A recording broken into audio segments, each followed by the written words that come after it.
Hey everybody, it's Party Elite with a beginner's guide to Total War Warhammer.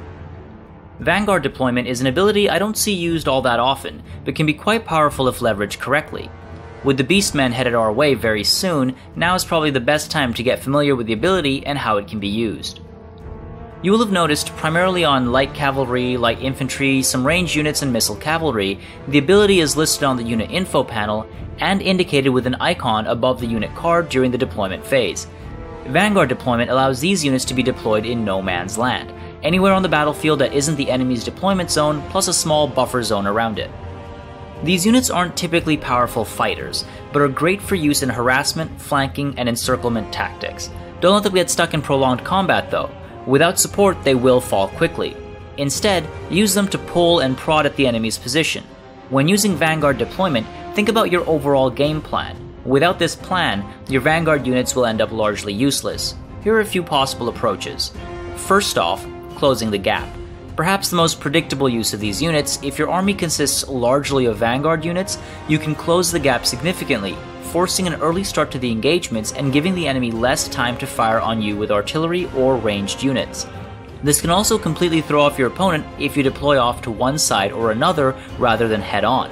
Turning to face the threat, especially if the terrain is uneven, can break unit cohesion and weaken an otherwise strong formation. Second, harassment. This works with ranged and melee units. With missile cavalry, start them far up the field, move them into engage, and pull them away if the enemy starts to give chase or open fire. Try to waste enemy ammo, reduce their vigor, and ideally, tear their formation apart because they're chasing your Vanguard units. With a unit like the Night Goblin Archers, you can get quite close to the enemy and stay hidden. Use this added ability to come in from behind alongside some Night Goblins and fire on the enemy from behind. Enemy shields are useless when being fired on from the back, and this early damage can swing a battle your way before the melee even starts. With melee units, you can push in to engage enemy artillery units or bait out the enemy. You'll sometimes force the enemy to break their formation and throw them off their game plan because of some well-placed Vanguard units. There was a great example of this in the previous video I'd posted. You can watch it by clicking on the little eye on the top right corner of the screen right now. Third, flanking maneuvers. This works best with fast, light cavalry units, on terrain where line of sight can be cut off. If you're able to hide these units behind hills or in forests, somewhere between your and the enemy's armies, you can pull a long flanking maneuver to engage enemy artillery and take them out of the picture, or smaller envelopment maneuvers to help collapse one or both flanks once the melee begins. Keeping these units hidden is essential, so prepare to micro them around a little bit, in case your enemy sends forth a scouting party. The moment their position is revealed, you can expect the enemy to take a more defensive formation and prepare for the obvious flanking maneuver you so carefully laid out.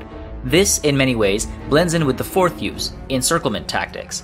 Whether you picture yourself as Hannibal or Ramsay Snow, an encirclement is a great way to absolutely destroy your enemy units.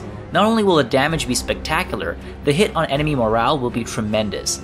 They are already engaged in battle, they will have exposed flanks, they will be attacked from the rear, and when the weak-willed units break, the higher tier units will also suffer penalties from having their friends rout.